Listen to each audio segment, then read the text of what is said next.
Well, I think it's time to start again.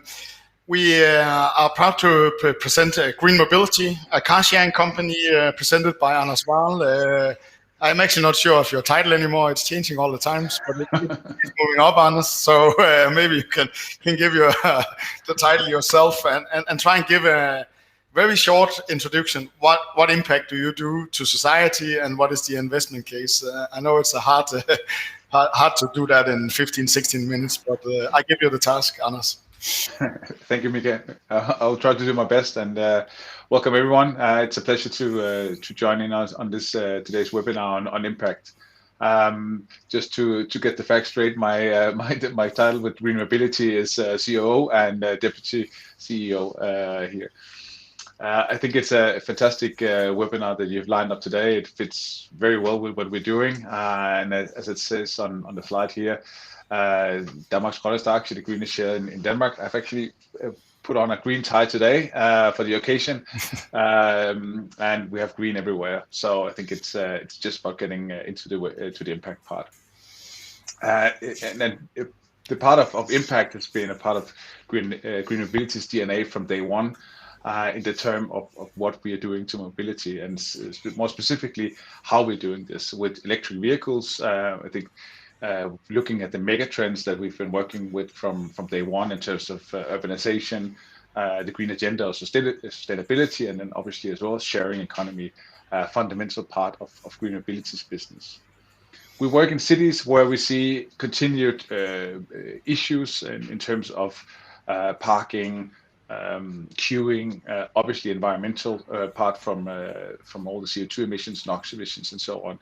That is what we are trying to combat with our solution. And then, fortunately enough, we are seeing that cities are actively working on this now. We've moved from a push situation from our side to a pull from the cities now. This is really where you want to make an impact, obviously, in the city by reducing CO2 emissions, but also reducing private cars in the city, and I'll come a little bit back to that.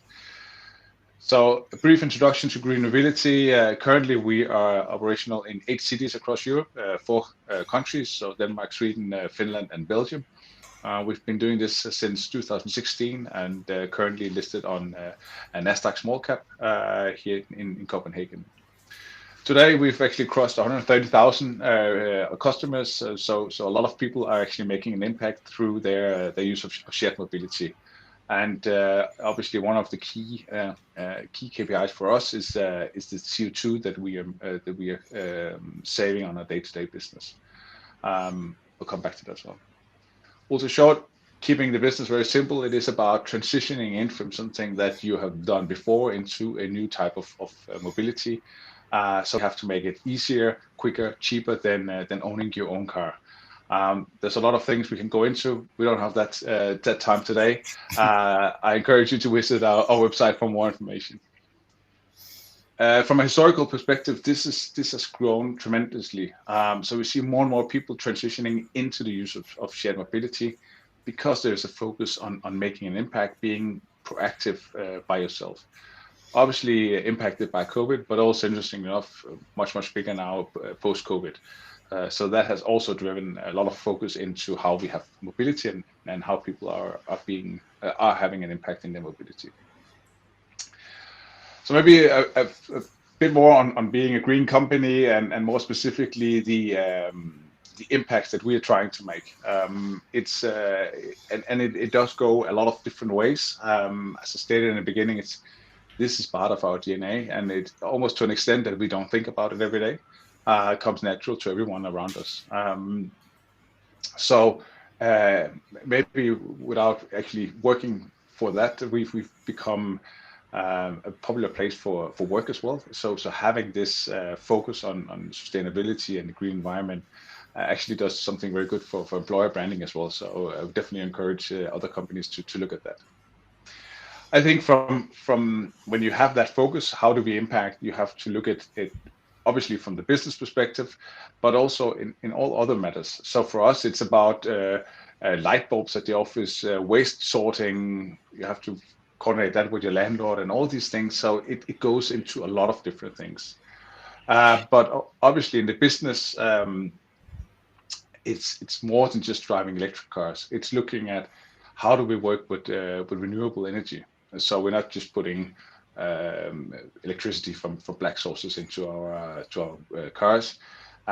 Working with suppliers to ensure not only code of conduct, but also how are they working with their products, how are their production facilities, to what extent can their products be reused and recycled, and so on. It also goes into spare parts. Obviously, with a fleet of almost 1,000 cars, we do have accidents, so we also have spare parts from time to time. So how do we source these, making sure that they are not necessarily made new, but can we reuse spare parts from other cars? As I mentioned before, one of the key measurements for us, obviously, is the CO2 that we're saving. We're looking at it directly from had the trips in our cars have been done in traditional cars, so it's a very simple calculation, but it's also a very transparent calculation. I think it's something everyone can relate to. We hear talk of CO2 going on more or less every day in the press. But it's also a thing about making it tangible that everyone can understand what does it mean when I take a trip in a GreenMobility. So on average, an average trip in one of our cars will save you about 1 kilo of CO2 emission, and that's the equivalent of 3 cups of coffee. So if you take one of our cars to the coffee shop, then you have a CO2 neutral coffee visit. So breaking it down into measurable and understandable numbers, I think is key in driving impact-related businesses, that you can understand where do I actually contribute to this? What was the impact that I myself have on this? And then we can sum it up in a bigger scale for the entire fleet. I think the best way to give a bit more input is I've taken some snapshots from our sustainability report, because I think it's the best setting on what we are doing when it comes to impact. Some of the specifics that we're working on and that we've highlighted that we have specific action plans on, and also something that we measure ongoingly. We work with companies, so how can we contribute in reducing company transportation? Obviously, companies have to go out to meetings. Everyone here are familiar with that every day. Can we transition that in from taxis into shared mobility? Can we transition company cars into shared electric vehicles? And we can actually so more and more of that. That's a clear impact as well. We look at mobility patterns around the cities that we operate in. How can we help that? How can we facilitate that by working with the cities? Can we ensure that we have shared mobility in the areas where maybe public transport is not as well? So also making maybe a more social impact in these cities that we operate in. Similarly, if we move on this, as I mentioned before, we need charging for our cars. We need electricity, and while we can't ultimately control the energy that goes into the chargers because we use public charging, we can work with the suppliers to make sure that we are charging on specific times, and ultimately also have green certificates to make sure that the energy that we use are at least certified green. So we do our utmost to have that. Obviously, that is very different from country to country, but something that we always have a dialogue with, so we ensure that we are a green business all the way through. We talked a little bit about CO2 and carbon emissions, but one of the other things that is key for cities that we work in addition to saving to reducing CO2 emissions, is also reducing private cars. Because that's having a huge impact on the environment as well. So obviously from an environmental perspective, but also from a city life perspective, getting rid of private cars. And while I'm sure a lot of people would hate us for that, this is a true agenda for most cities around Europe. We see already today that for every car we have on the street, we are reducing at least 4 private cars based on input from our customers. So people are actually selling private cars to switch into shared mobility. So here there's a very visible, a very specific impact on city mobility and ultimately the environment, but also for everyone in terms of less queuing, less parking issues, and so on. So that's a very huge part of the business we're doing. Safer driving is although maybe slightly less tangible, but we are committed in promoting safer driving among all our customers. It has a direct impact on our business, less damages, but obviously as well on society, that we have less traffic accidents. We can work on speeding and so on. So we ensure that that we have a safe environment and a safe city to live in. Likewise, obviously as well, on a more corporate setting, how do we work, social setting, how do we work with our employees? How do we make sure that they stay with us for as long as possible? Working the working environment in GreenMobility. And as I mentioned before, due diligence on our suppliers. I think that's a key part today, that we obviously have to focus on our own business, but also making sure that the entire value chain are working under the same principles that we are, and if not, what can we do to improve that? When we look at on areas as diversity, obviously that goes into our board composition, but also something that we focus on amongst our entire organization. I've put up here a few of our highlights from the ESG report. Gender equality or diversity, sorry, is something that's key for us.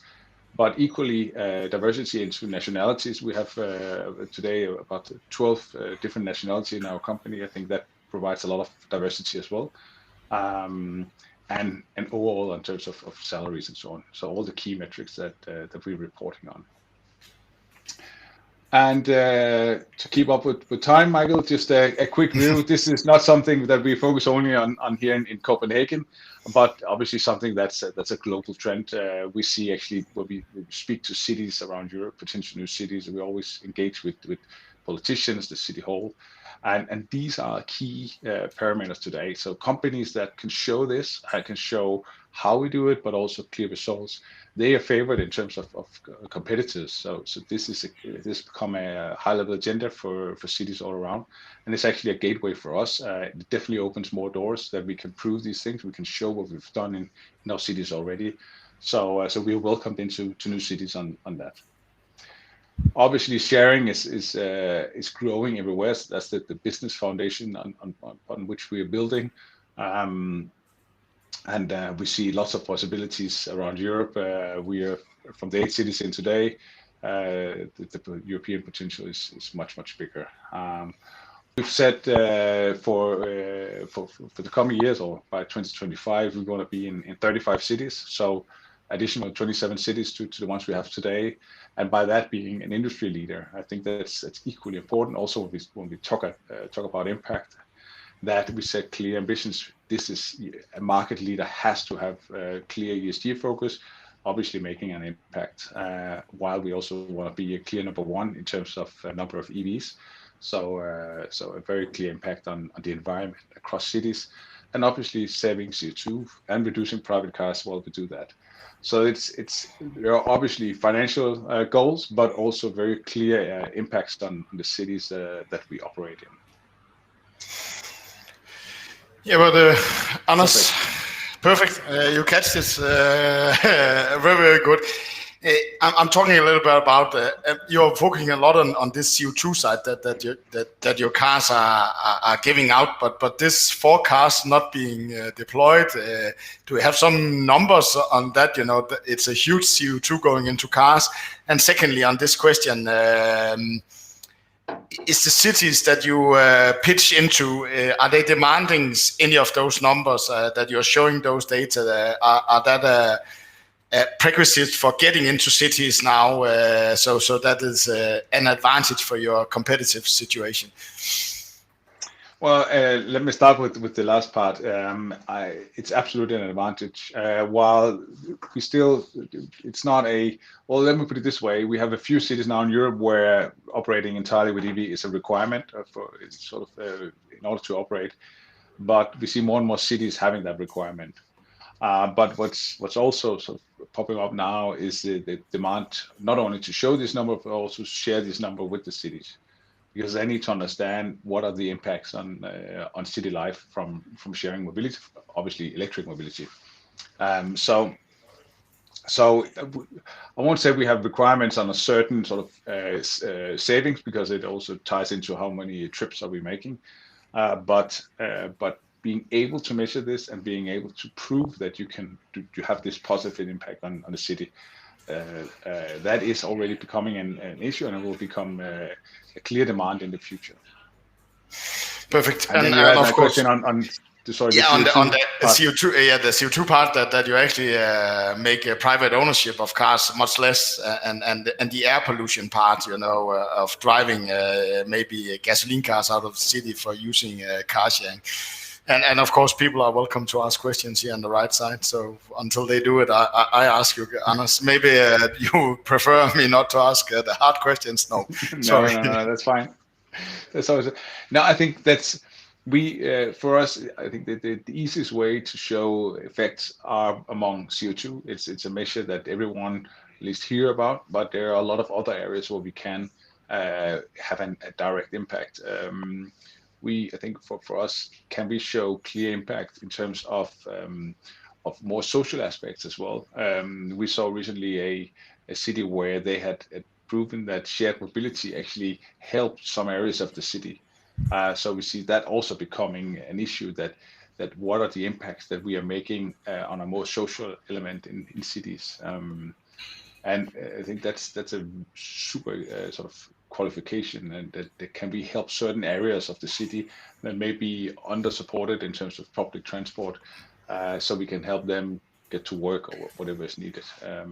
So those will also be some of the metrics to look at in the future. Perfect. Nope, okay. just keep continuing, Anders. And then obviously the private cars are a potential. It's a lot of cars, but if you look at just a city like Copenhagen, we have more than 100,000 cars coming into the city every day, and that's where you see the problems. So we do need to do something about it, because otherwise that number is going to continue to increase. And Copenhagen is a small city compared to many other cities. The traffic situation here is not even bad, even though some would argue that it is. So we do need to reduce that, and I think one of the part is also we need to get more and more people driving together. That will be the next key factor. If you were using a shared mobility, using GreenMobility, should you have an advantage if you're picking up your colleague on the way? So we have one less car going into the city as well. So that's a different way of looking at it. And one of the parts I was alluding a little bit at was the company side. They are really starting to look into every area that they can reduce it, because they're going to zero emissions. A lot of those companies. Are you seeing a much bigger inflow of requests from companies wanting to have their own car fleet going into your car fleet with certain advantages, so they can move the employees around in the city? Are you seeing an increasing interest from the companies, pointing to my point from the start on, that companies cannot no longer greenwash? They actually need to go out and do real actions on their behalf? Well, I mean, we are always ready to help the companies who need that, but I think in more general terms, what we see is that also for businesses, it's gone from this nice to have into need to have. So companies, whether they're huge corporate settings or smaller companies, they are becoming more and more focused on how to be CO2 neutral, or just start to have a focus on sustainability. And one of the easiest places to do that, areas to do that, is into mobility. Could be companies using a lot of taxis or company cars. And what we find and what we hear from these companies is that they do want to transition. They just don't want to have the hassle. They do want to have the sort of the CO2 savings, but they also want to have the flexibility. So when they need 10 or 20 cars, they need to have 20 cars. But then the day after, they only need 2 cars. So how do you balance that? So that's something we work with companies on as well, that we provide them the option of not only using shared mobility, but also having shared company cars. So you can reduce from, let's say, 20 company cars into 10 shared company cars that only this company has to offer. to their employees. So you have this balance where you have full flexibility. You are working on having a clear impact on the mobility side, but also no stress on the maintenance of the fleet. Thank you, Anders, from taking us through your impact part and where you're trying to make the difference of your business model. Inherently, it has the impact, so that's always nice to have. And thank you for taking the questions. So.